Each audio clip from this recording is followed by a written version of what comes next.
A king he was on carven throne, in many pillared halls of stone, with golden roof and silver floor, and runes of power upon the door. The light of sun and star and moon, in shining lamps of crystal hue, undimmed by cloud or shade of night, they shone forever fair and bright. The world is gray, the mountains low, but still the sun stars appear.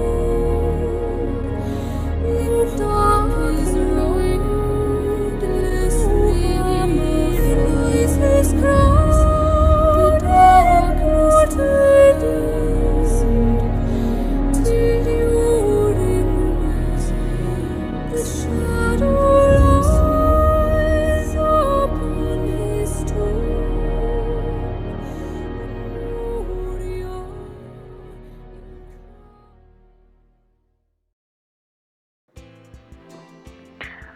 Olá, meus amados irmãos, a graça e a paz do nosso Senhor Jesus.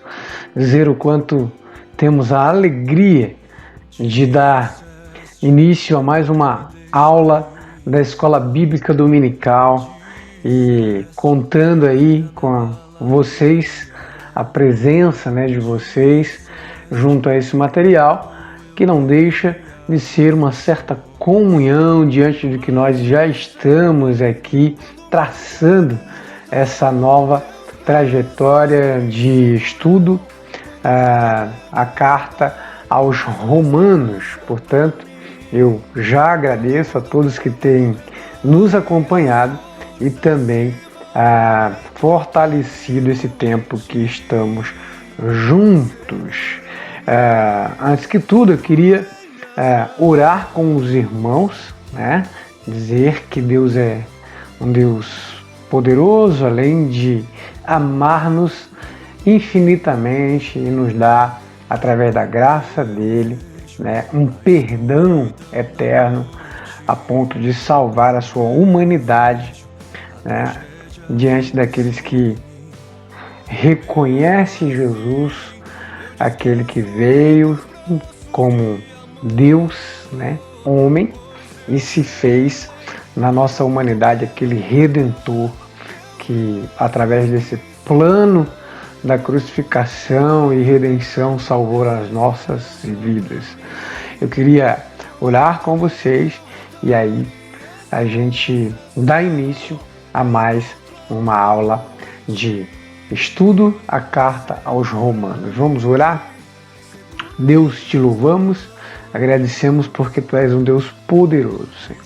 Tem-nos fortalecido, dado, Senhor, o Teu perdão, a Tua sabedoria, através do Teu poder, conforme o Teu Espírito Santo fala conosco, Senhor, neste dia. Ó Pai, abre os olhos do nosso coração, Senhor, para a Tua maravilhosa palavra de poder. Nos ajuda a entender, ó Pai, da melhor forma, conforme Tu tem colocado para os nossos dias no nosso coração. Perdoa os nossos pecados, assim Te louvamos e oramos, no nome de Jesus. Amém. Queridos, como é bom falar com Deus, como é bom ouvir o Senhor através da palavra dele. É isso que nós estamos fazendo, além de estudar a carta aos Romanos, conforme a gente tem caminhado aqui o assunto, o tema, na carta aos Romanos, que se chama justiça. a justiça divina diante a concepção pecaminosa do homem, o homem na sua humanidade, homem e mulher, conforme pecador que somos. Deus, com sua maravilhosa graça, sua infinita misericórdia, nos salvou e chamou-nos das trevas para a maravilhosa luz, tá bom?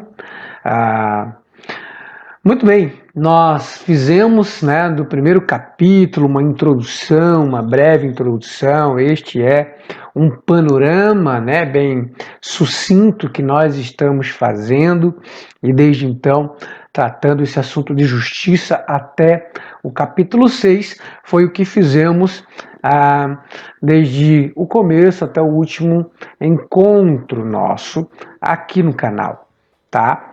E hoje eu queria propor para vocês, né, dar início ao capítulo 7, que não deixa, né, de vir aí a reboque neste tema de justiça. E conforme explicamos, nós estamos pegando aqui alguns subtópicos para poder engajar nesta batalha de entendimento, conforme, né, já rogamos ao Senhor diante dessa tal justiça de Deus que nos trata de forma por igual, conforme a gente viu no capítulo 3. E hoje, dando início no capítulo 7, abra sua Bíblia, tá? A partir do capítulo 7, nós vamos ler os primeiros versos. Se tivermos que expor aqui alguns versos paralelos, né? Mas a nossa proposta é focar em alguns versos do texto, né? Para que a gente possa pensar e repensar sobre a justiça, né? E o que a justiça de Deus em relação a nós tem a ver, né, com esta salvação e seus significados, aquilo que a gente já viu um pouco, assim também como a lei, né, um pouco da escravidão, do pecado que a gente viu, né, um pouquinho ali no capítulo 6, e sobre a graça de Deus, tá? A gente ainda vai permanecer um pouquinho sobre lei e pecado, porque Paulo ele dá uma continuidade e especificamente, ele aqui no capítulo 7, né, ele traz através de uma analogia ao casamento, né, do casamento, para que a gente possa, diante deste exemplo do casamento, né, pensar um pouquinho sobre essa liberdade que Cristo nos deu, né, sobre esta lei, né, que estávamos e continuamos estando diante dela, né, e esta salvação, né, diante da justiça de Deus passa por todo este fluido. Então, capítulo 7 de Romanos, né, nós vamos começar a ler os primeiros versos e vamos caminhar aí, pelo menos, os primeiros versículos até um pouco mais do capítulo 7, do verso 7 e do verso 8. Então diz, né, porventura ignorais, irmãos, pois falo aos que conhecem a lei. E aqui Paulo é mais descrito, né, e expressivo, focado objetivamente, né, com um propósito, um perfil, né, de ouvintes, né? Então ele diz que a lei tem domínio sobre o homem por toda a sua vida. Então Paulo é claro a quem ele delega tal exemplo, né, que é para quem conhecem de fato a lei, aqueles judeus ou gentios que estavam se convertendo, sendo convertido por Cristo através da sua obra naquela igreja, né? E aí ele dá continuidade, aí agora sim abrindo o exemplo a partir do verso 2. Ora, a mulher casada está ligada pela lei ao marido, pela lei do casamento, né, enquanto ele vive, né? E aí, abre aspas, irmãos, algo do que a gente tem a ver sobre um comungamento, né, o casamento entre este acordo diante de lei, um acordo legal, né, que um cônjuge junto com o outro, né, o esposo para a esposa e a esposa para com o esposo, fazem diante do casamento. E esta é a lei, né?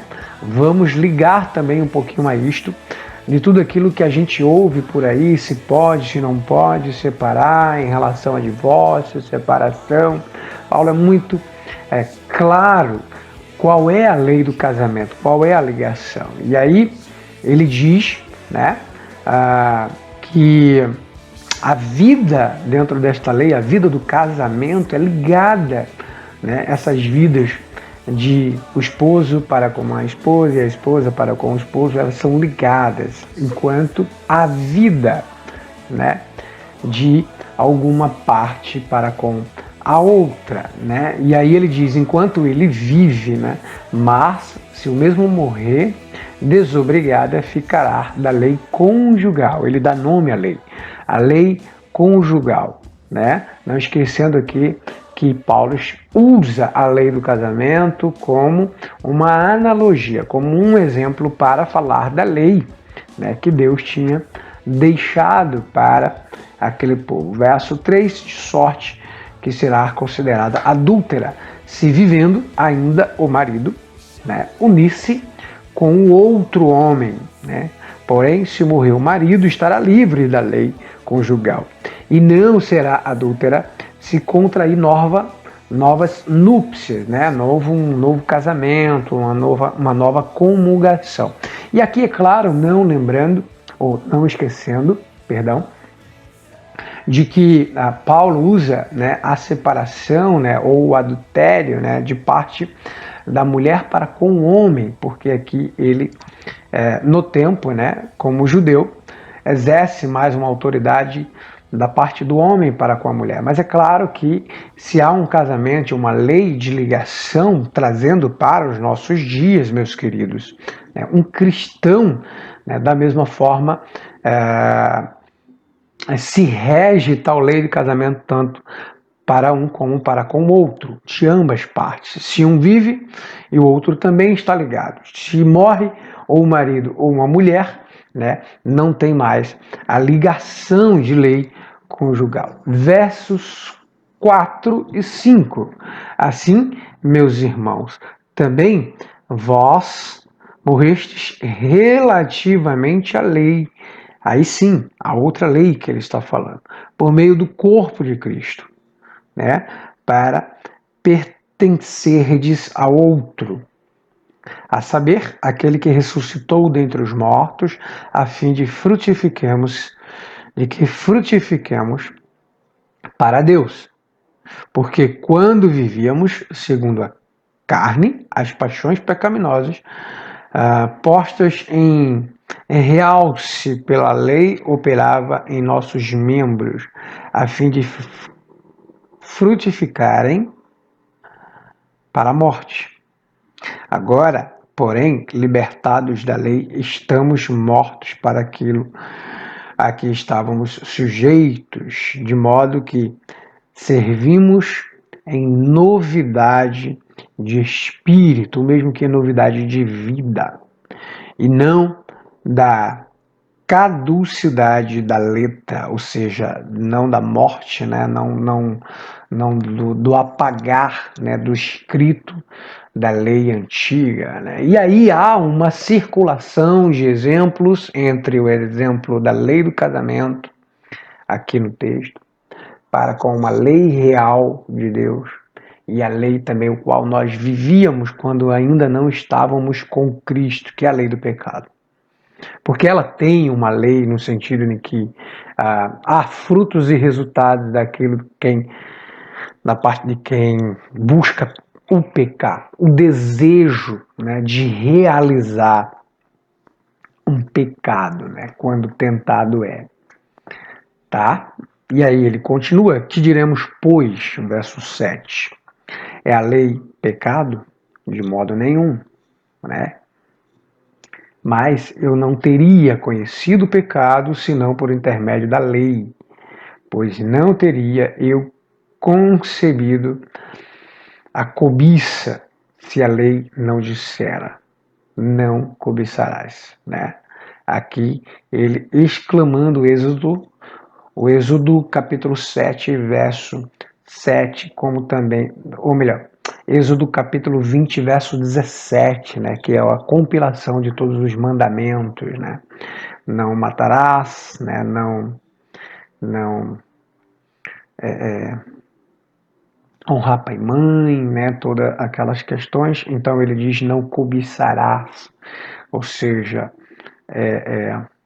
não tome para si a inveja, a malícia, né, a, toda sorte de cobiça, né, aquilo que a gente tem como desejo de pecaminoso, né, de ter algo que não é, assim também como de cometer aquilo que não cabe a cada um de nós. E aí é interessante a gente perceber isso, que a questão de Paulo, através desse exemplo, inicialmente da lei do casamento, ele fala primeiro ah, em relação a uma ligação, né, como por via de direito, né, inicialmente, e o fato, né, de não se dar, né, ao próprio direito, do mesmo modo que se ligou, né, como casou, separar, né, usar isso, né, como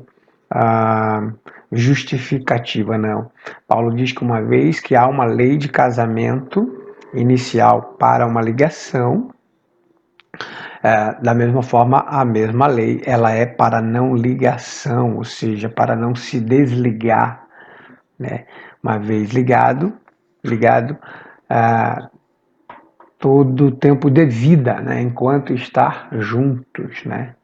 E aí há aquela questão também de que havia uma lei de pecado circulando em nosso ser, na nossa vida, quando ainda não conhecíamos Cristo, né? Se não éramos conhecedores de Cristo, aí os que não nasceram em um berço religioso, no caso evangélico, cristão, tá? Mas que conheceu a Cristo desta forma, e até mesmo esses que nasceram no berço, como eu, um exemplo, tive a minha concepção de conhecimento de Cristo na minha vida, como o casamento, né? Dentro dessa concepção houve uma ligação, né? E uma vez que Cristo ligou em nós, né, a eleição da salvação, né, ele nos converte, né, de uma lei de pecado para a lei dele.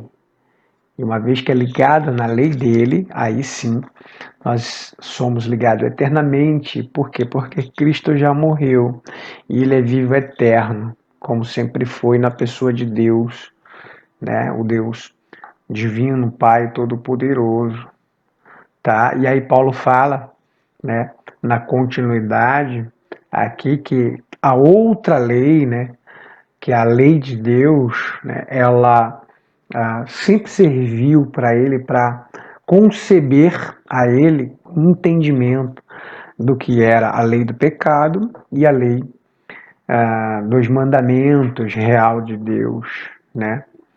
E aí ele dá graças a Deus que ele acabou sendo um grande pecador pelo conhecimento que a lei o deu na consciência, que fez ele entender que era um pecador e ele só concebeu a ser um pecador porque a lei de Deus dentro da sua consciência dizia, olha, isso é certo, isto é errado, tá?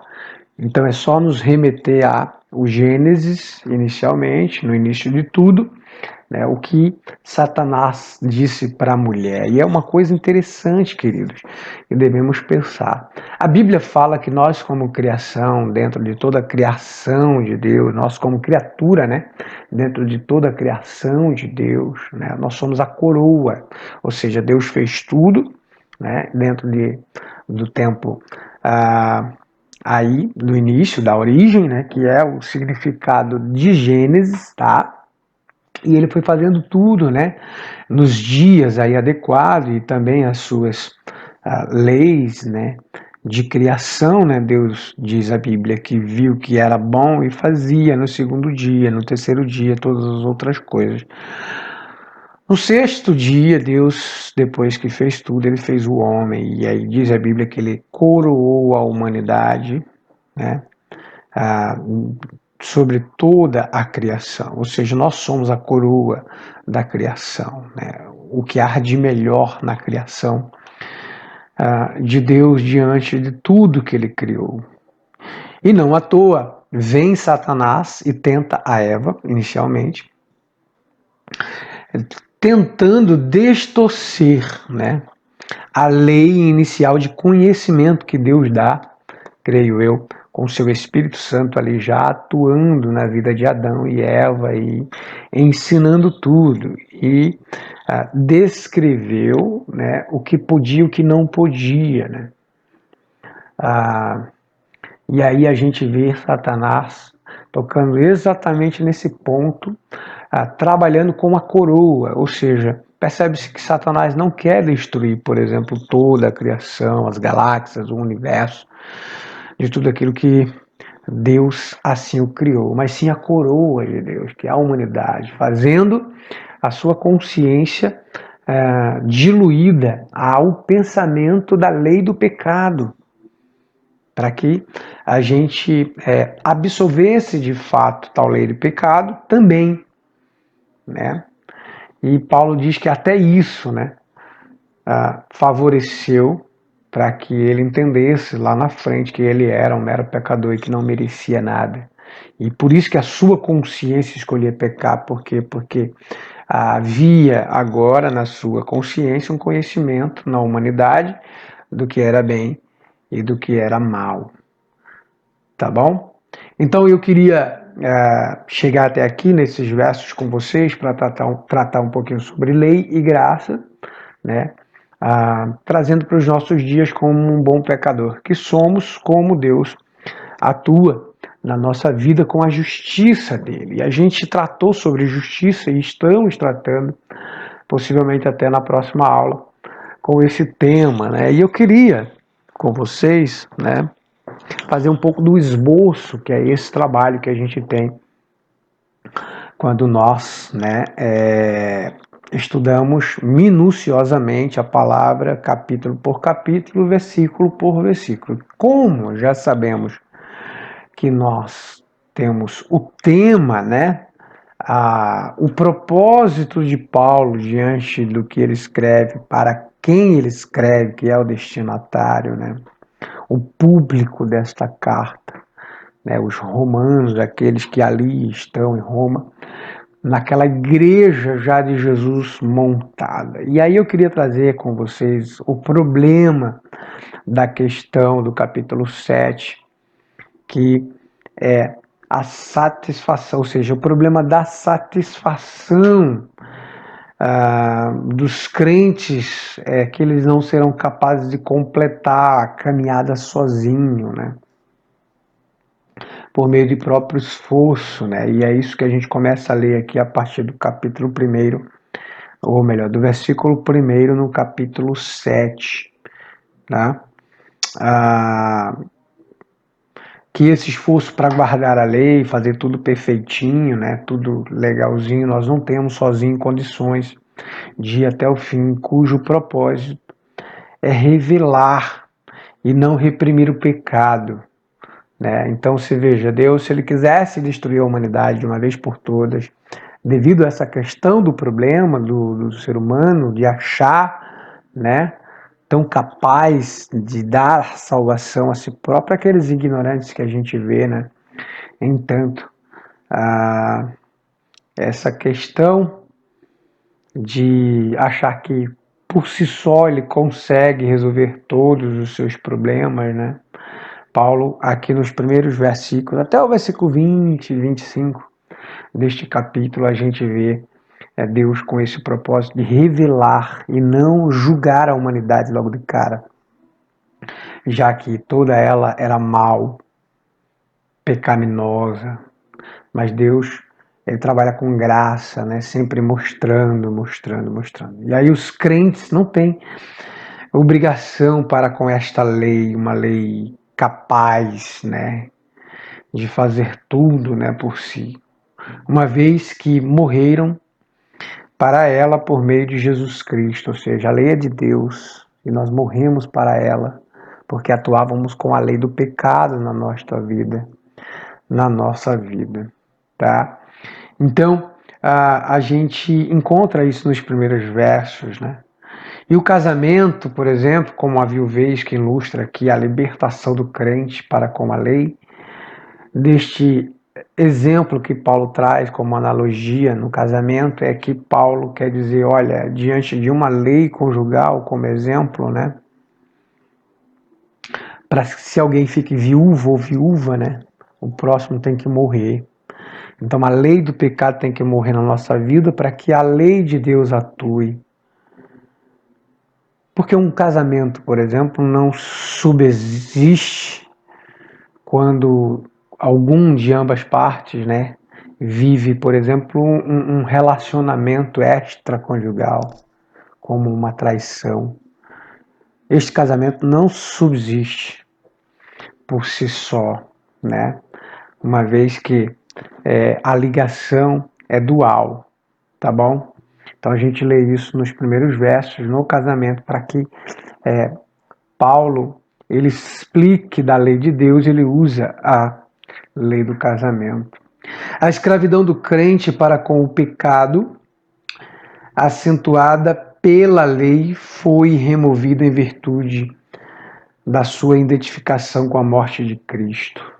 Isso está no capítulo 7, verso 4 até o 6. Ou seja, o crente que é escravo do pecado, né, esta maneira, né, acentuada de tal lei, ela é removida na vida de um cristão pela lei de Jesus, né? Pela lei de Jesus, conforme no capítulo 4, no capítulo 7, verso 4 até o verso 6, tá bom? E do verso 7 em diante até o 25, Paulo quer dizer que a lei, que não foi criada para reprimir, a lei de Deus, né? Não foi criada para reprimir o pecado, mas para revelá-lo. Ela acentua o conflito interior do crente, do qual apenas Jesus pode livrar. Tá? Então, nada mais há uma repreensão da lei do pecado atuando na nossa vida, né, através da consciência, da tentação, tá? Mas o conflito interior do crente, às vezes a gente fica meio angustiado, né, entristecido. Esse conflito interno, né, ele serve para nos livrar, na verdade, desta lei do pecado que tenta nos fazer consumar o pecado. Por exemplo, o fato de que a lei revela tal pecado na nossa consciência, ela expõe, né, aquilo como devastador, né, e que nos trará consequências, né? Este fato não invalida um caráter santo e justo na vida de um cristão. Portanto, irmãos, você que fica preocupado às vezes por ter pecado ou ser tentado a pecar, né? Isso não invalida a santidade e a justiça de Deus na nossa vida, porque a lei do pecado, ela tenta atuar na nossa vida para invadir a lei de Jesus que há no nosso coração, no nosso caráter, no nosso princípio. Portanto, a realidade desse conflito, né, de que o pecado, ele, embora derrote as nossas consciências, ainda se levanta contra o bem que o cristão deseja em sua alma, ressalta a inutilidade da lei e nos impulsiona em direção à dádiva divina da libertação de Jesus Cristo. Vamos ler o capítulo 7, verso 13. Pegue aí a sua Bíblia, capítulo 7, verso 13. Tá? Diz assim, ainda falando de lei e pecado, acaso o bom se me tornou em morte? De modo nenhum. É uma pergunta, né? Paulo diz, acaso o bom se me tornou em morte? De modo nenhum, ele responde. Pelo contrário, o pecado, para revelar-se como pecado por meio de uma coisa boa, causou-me a morte, a fim de que pelo mandamento se mostrasse sobremaneira maligno. É aquela velha história do encanto, né? Alguém que se encanta, né? De uma forma bonzinha, né? E tal, e aí vai influenciando e alterando a história, né? Do coração de alguém e de repente, né? Aquilo vem à tona. Então Paulo quer dizer, há um bom de verdade real tentando me fazer mal? Não, de forma nenhuma. Todo bom é bom por si, né? Mas aquele que encanta, né, por uma maldade, é a lei do pecado atuando, né, como se fosse a lei de Deus, né? E aí ele diz que o mandamento, né, a lei, ele mostra, né, este bom falsificado na nossa vida, a questão das consequências e por aí vai, tá bom?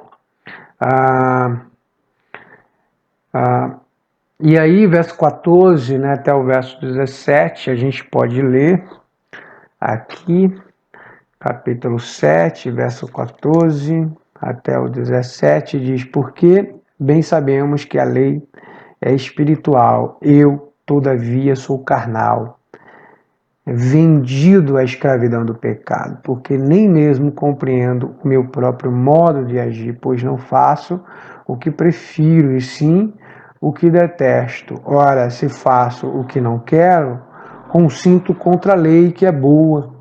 Neste caso, quem faz isto já não sou eu, mas o pecado que habita em mim, porque eu sei que em mim, isto é, na minha carne, não habita bem algum, pois o bem está em mim, não, porém, o efetuá-lo. A minha tradução aqui, ela está um pouco diferenciada, né, talvez da sua, mas o que Paulo quer dizer é aquilo que o bem que ele quer fazer na naturalidade, da sua carnalidade, na sua consciência, ele não faz, porque há um mal, né, lutando contra, né? Mas aquilo que ele faz mal, ou seja, o que ele escolhe, a sua natureza humana escolhe a fazer, faz mal, né? Porque há uma lei atuando, tentando ele. E o que a lei de Deus, a lei do bem real faz, né? De verdade, né?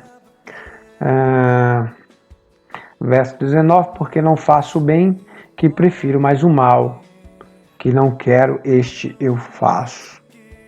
Mas eu faço, verso 20, o que não quero, já não sou eu quem o faz, e sim o pecado que habita em mim. Ou seja, ele diz que mesmo que ele peque, que ele acabe se desvaindo, né, ou até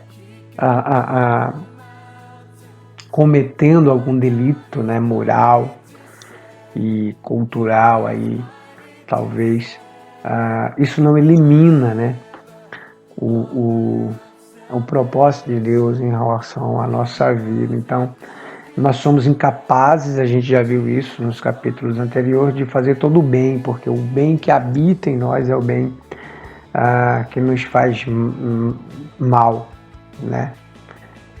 Então, a incapacidade do homem de fazer o bem que ele aprova mostra que ele, na verdade, é o problema e não a lei.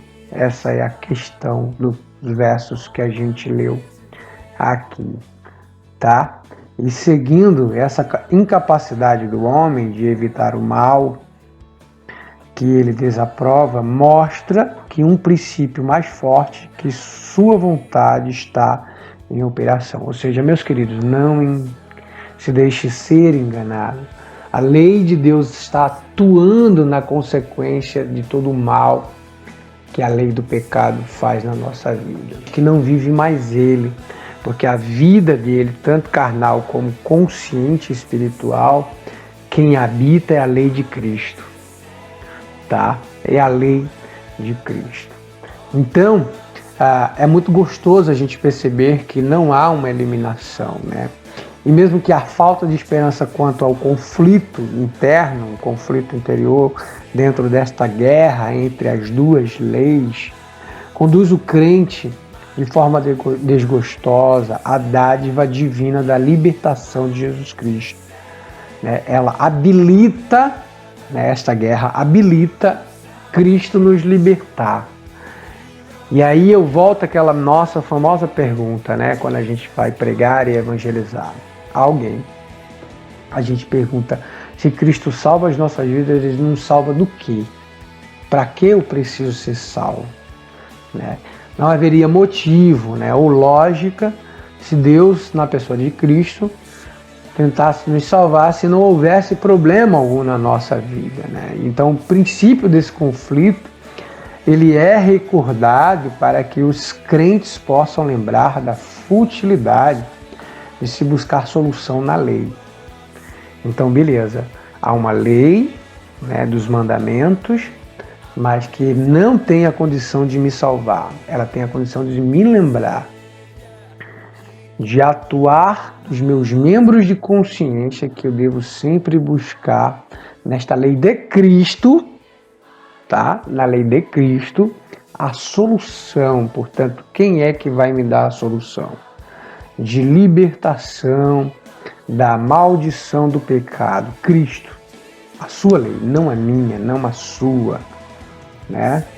E aí a gente entende toda essa questão desta forma de que realmente quando Cristo ele muda a nossa vida, a lei dele habita na nossa vida e faz da nossa vida a vida dele. Por isso que nós somos habitação, casa de Deus, porque Deus habita no nosso coração com a lei dele, nos fazendo conscientes todas as vezes que estamos prestes a pecar, tá? Nós não somos mais escravos daquela outra lei do mundo, mas da lei de Jesus, com todos os detrimentos da doutrina, da graça dele, E aí depois a gente pode pegar esse tema da graça e esboçar em relação a um estudo focado o que é essa doutrina da graça, o que há de tão especial como presente dado da parte de Deus para as nossas vidas. Ok, meus irmãos, hoje nós ficamos por aqui. Nós hoje estudamos brevemente o capítulo 7 de uma forma tão gostosa, o quanto na justiça de Deus em relação à lei dele, nos libertando da lei do pecado para a sua maravilhosa luz. Que Deus vos abençoe. Espero que você tenha como propósito essa semana, em um exercício muito gostoso, em ler e reler o capítulo 7 de Romanos, da carta aos Romanos, conforme nós estamos fazendo esse estudo aqui de forma panorâmica, bem sucinta, e depois a gente pode beber disso de uma forma mais consciente, sábia, em todas as vezes que a gente for tentado a pecar, a lembrar que Deus tem a sua lei atuando em nós. Que Deus os abençoe. Até a próxima. Paz.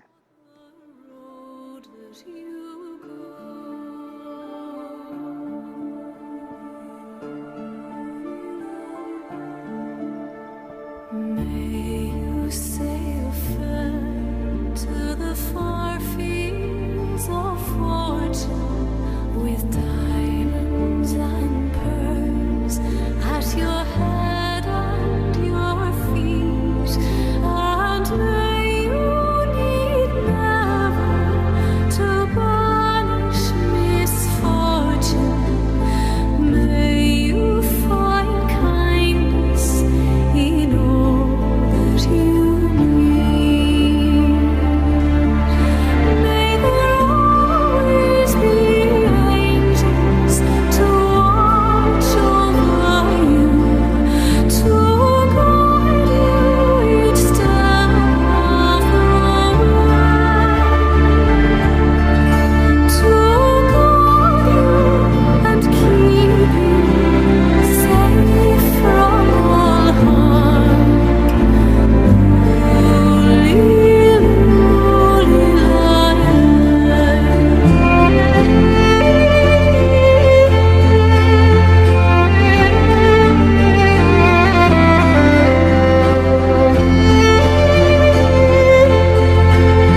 at you.